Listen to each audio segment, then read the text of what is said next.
We're just turning my email off so that doesn't distract me. Phone is done. Cup of tea is in hand. Tea is in hand. I think we're there.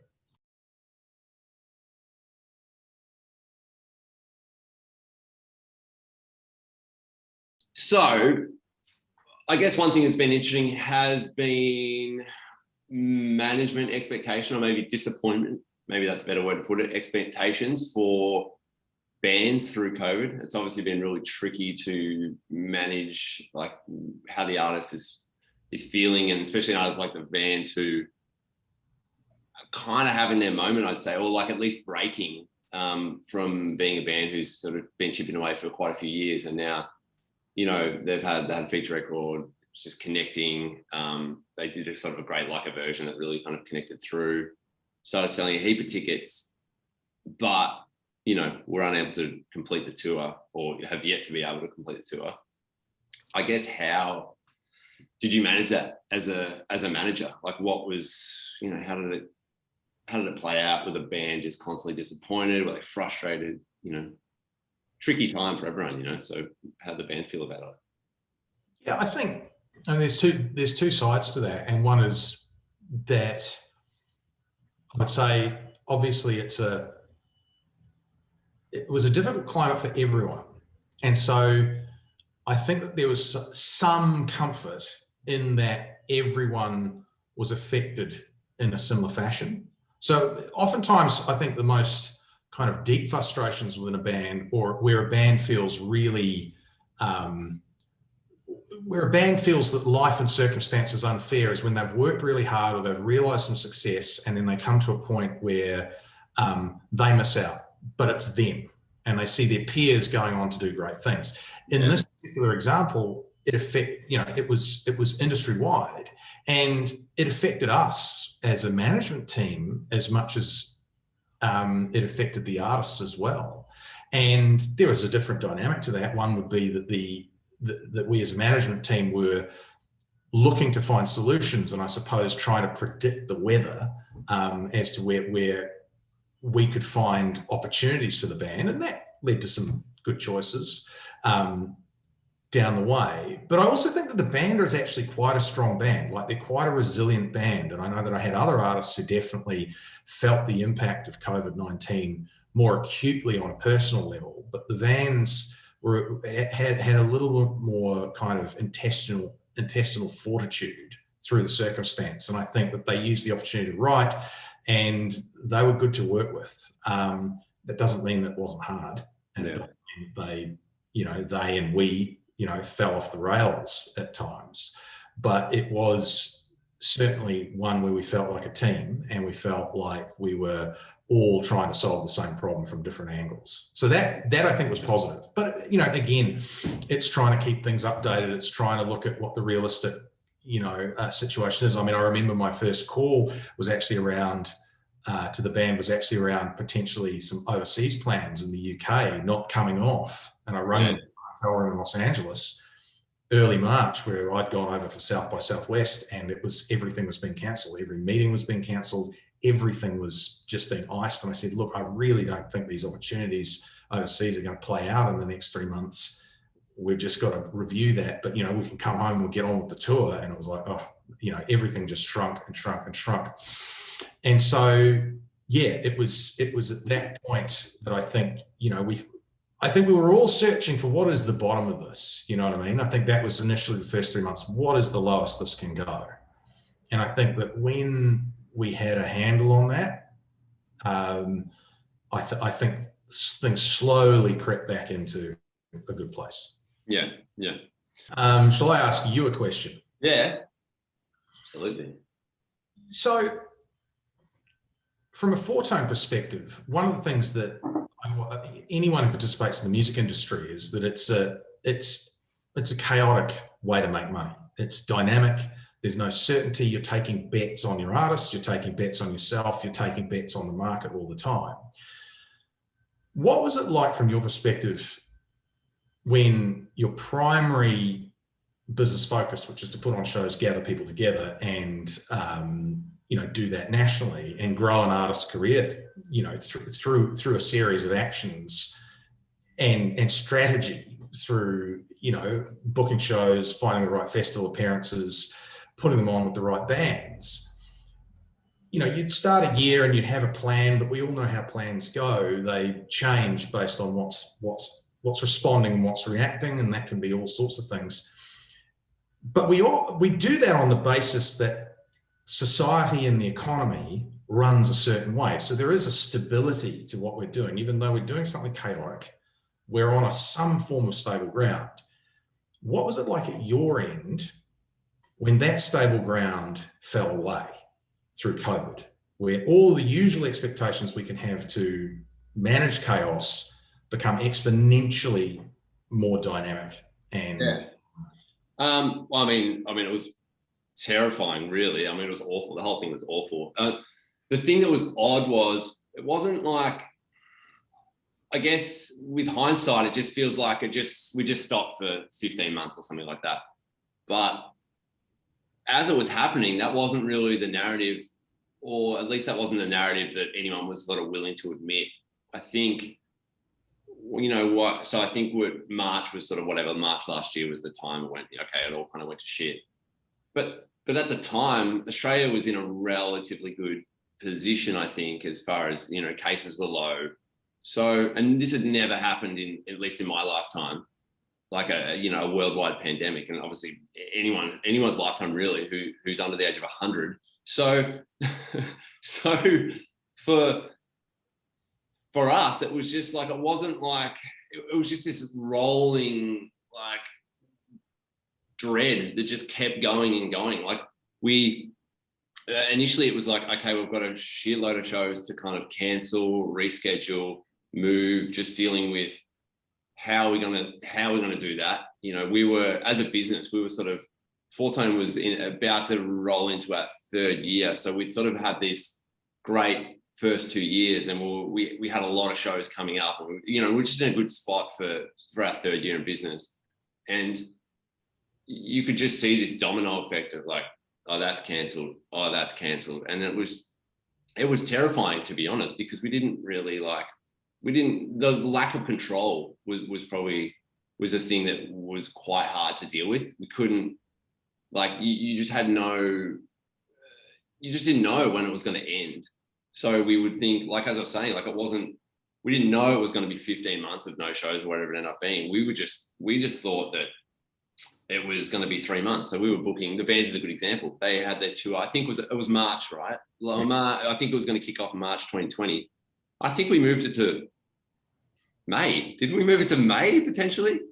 And then, April came around and it was sort of like, all right, let's move it to September. And September felt so far away at that point as well. We were like, okay, well, that's 6 months from the point of which we sort of got down. It'll be fine. No issue. And then, it got to July and I think we were kind of like, oh, fuck. I mean, well, at that point, obviously, we're being in Melbourne. We were in a pretty extreme lockdown. So I think we just like, okay, so we moved it to September, and then I think we moved it to Feb. We were just like, this is crazy. It's moved at that point, it moved 12 months. There's no way this tour is not going to happen in February. And then, history is what it is. And it just kind of went on and on and on. And that was just, so the VANNS are a great example, but it happened to a lot of artists on our roster where we just had to move shows and cancel festivals. And, and I guess the touring side of things was, because the tickets are sold, there was sort of like this maybe guaranteed income coming at some point. But, all the one-off events that just didn't happen last year was heartbreaking. I mean, heartbreaking on a business level, but also for the bands who were in that position where they were really breaking through, where they lost a lot of momentum or opportunity. And I think, like you were saying, we were sort of, I guess the only thing that kept us energized was the fact that everyone was in the same boat. It wasn't like you were saying with the band, it wasn't like this band or this agency was signing all these artists and we were really falling behind, or whatever it may be. It was really like, we're all fucked and we're all sort of in it together, and we're all just trying to ride it out. But it was really tricky, to be honest. Like working from home, we weren't in the office. And coupled with the fact that there wasn't a lot going on a lot of the time. Like once you sort of had rescheduled a lot of stuff, it was really just a stressful waiting game, and there was just no framework or no pathway out of it or through it, which, I mean, we're still in it, but like, it feels a little better at least sort of, things are happening. But yeah, it was really tricky. The control was tough. It was really out of our hands, and there's not a lot we could do. How was two questions I've got for you as well. How did you cope with motivation throughout it? And the other side of it, which I realised fairly recently, I mean, I was fortunate to travel to New Zealand over years and actually experience a parallel universe, so to speak. But one of the things I noticed, was actually that idea that, I physically hadn't seen my artists, for 18 months, 12 months. I saw the guys in the VANNS a month and a half ago. Yeah. Had a beer with them, and it was like, oh shit, we haven't been in the same room for 16 months. And which is wild, right? The manager artist, and to a lesser degree, even the agent artist relationship, or even agent manager, we talk every day. I talk to most managers we work with every day, or at least a couple of times a week. And they'd come in for coffee, we'd go for a beer, we'd see each other at the show, whatever the situation. There was like a lot of face to face. Generally, like that's the industry. It's a very personal industry. So the motivation was like, it was rough. Like it was it was Groundhog Day. You'd wake up, you couldn't come into the office. Again, Victoria, as you'd know, it was pretty brutal. Like, I mean, couldn't leave the house. For a lot of it, it was like you couldn't leave more than 5 Ks out of your house. So, and you're having these conversations about festivals that are moving or tours that are moving, and sometimes it just felt completely hopeless. Like it was just like, what are we doing? Like, why are we even having this conversation? But we wouldn't be verbalizing it. It was like we'd know it, but we'd do it anyways. Yeah, we're literally having a fake conversation about a fake festival, or we're having a conversation about a fake festival that's not going to happen, or a commission and a monopoly fee. For sure. And I think like, while that was like ridiculous, because everyone kind of, I think deep down knew that it was going to be, you could just see it playing out overseas or whatever. It didn't seem to be a lot of light at the end of the tunnel. I think that just that regular contact with people was certainly something that was important. And a lot of the time we would just talk to a venue or talk to a promoter, I think just to talk to them, just to say like, just to check in, and not even sort of consciously doing that to see how people were, although a lot of that did happen, but a lot of it was just like, what's happening? Like, we good, we're on the same page. It was just someone to talk to, because it was pretty terrifying, because it was our whole, again, we're a young business, and it's hard, like agencies we work on such tight margins, and we work on the margin of the show essentially selling out, and the promoter's working on tight margins, the band's working on tight margins. Like, it's all based around selling as many tickets as possible. And so everyone was pretty in a pretty rough situation. So it was hard to stay motivated. We just tried to for a lot of it, we just had regular Zoom calls with my team. We would just talk about new music and just chat, really, and just see everyone's doing, what's everyone cooking, what's everyone, like things like what TV show people watching, just trying to like stay engaged. It's funny because it's like at a certain point, you and we as managers are often looked at as I said earlier, that group of people whose job it is to solve the problem, know where the wind is blowing, so as to anticipate the right move. And I remember there was a certain point there within the second lockdown in Melbourne where, and I have to kind of credit the bands and, the team and the kind of the people around me, because there was a week there or so, or a couple of weeks there, where I was late for meetings at the end of my bed. It was like, this is fucking hard, man. Man, I did a lot of exercise. to be honest. Like Yeah. I did a lot of running. I think it was sort of, I mean, me and a friend of mine, we ran like, I think we ran 5 or 6 half marathons last year, just because we just like. I ended up running, like kind of as a result of the lockdown. I ended up drumming. Okay, nice. Yeah, well, it was just a release, you know, like we just did a lot of running. I was just like, well, what else is there to do, you know? And, you know, and also having having a young child was pretty awesome as well. Like just throughout the time. You know? That was, and you know, look, the silver lining was having my kids at home and having that time. But also, you know, I think in many ways, there was a bond with all the bands of going through shit together, like staring through the same shit. Yeah. And going, we're a team, we're going to handle this, you know what I mean? And you know, supporting each other and doing that. And you know, like we were still lucky, you know.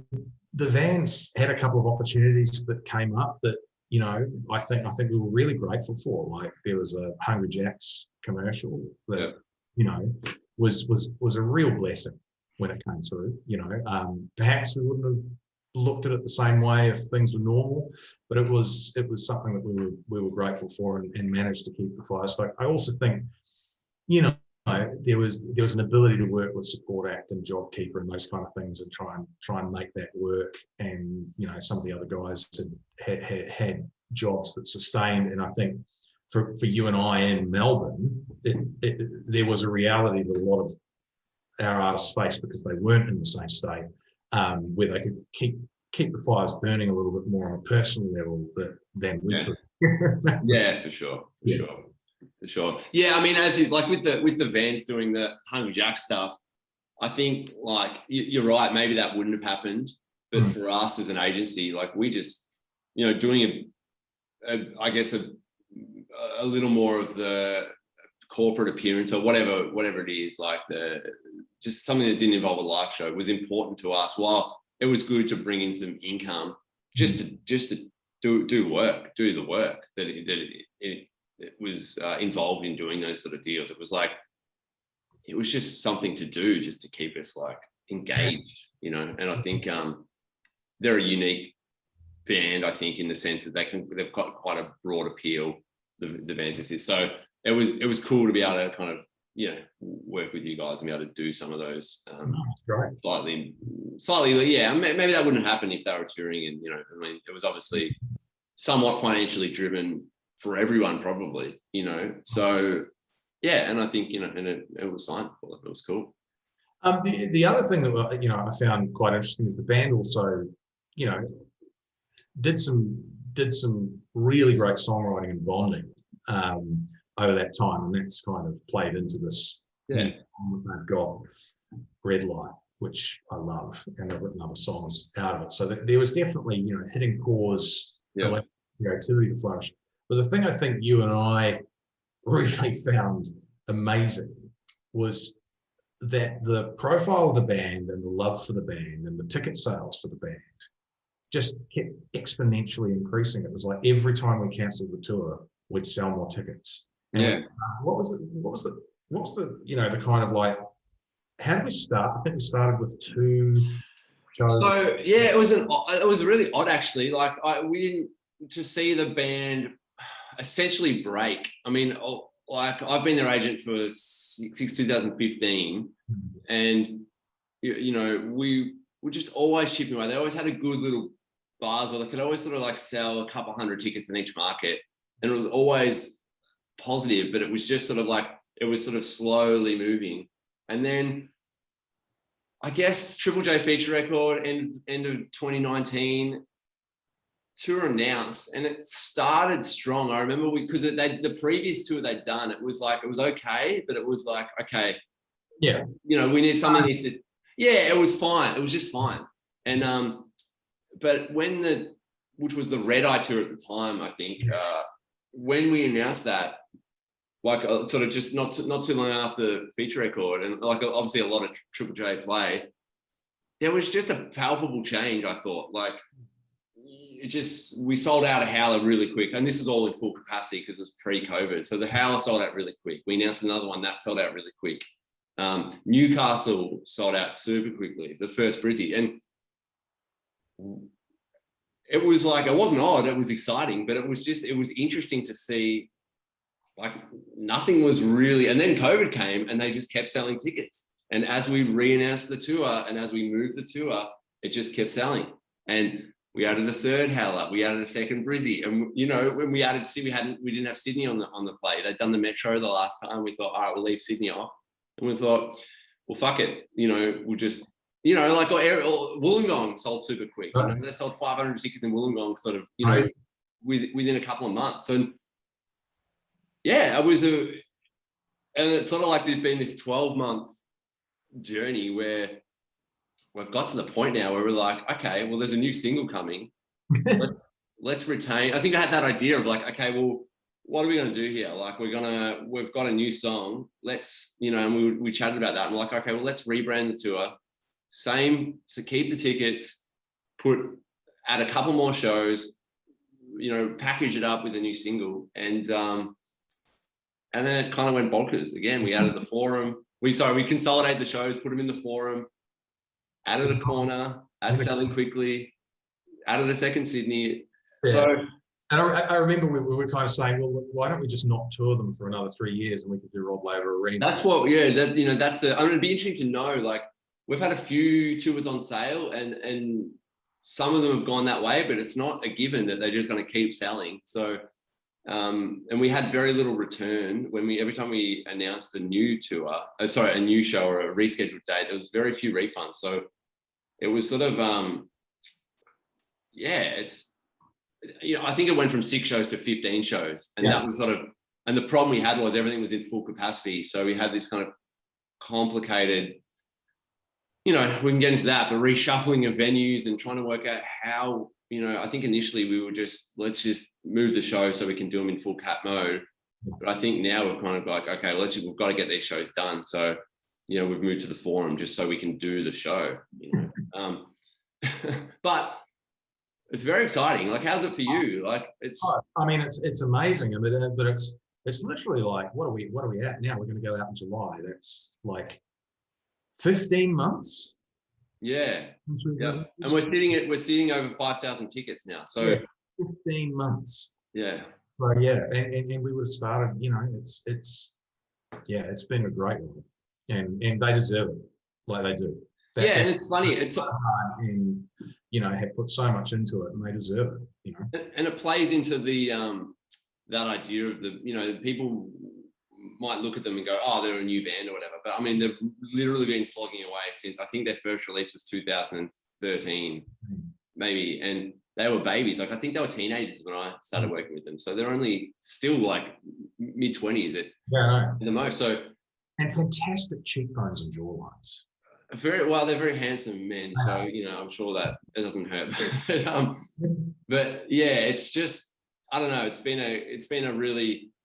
a long time, but they feel like it's that classic thing where they feel like they've, you know, maybe an overnight or breaking overnight. But it's an overnight success that took 8 years. For sure, but it's super rewarding, you know. Just like, I guess, and it's validating for the band, myself, you, who's been in a long time, going, you know, it just sort of like, okay, well, we definitely saw something in this band, and it's really great that people are finally seeing that, you know, because it doesn't always happen like that. You know, there's plenty of amazing artists who just like, it never goes for them. So, you know, it's a really exciting time, and but you're right, they've put in the work. So, you know, and they deserve it. Like, they're amazing musicians, and they've been playing together a long time, and they know what they want, and they're super focused, and they do the hard work.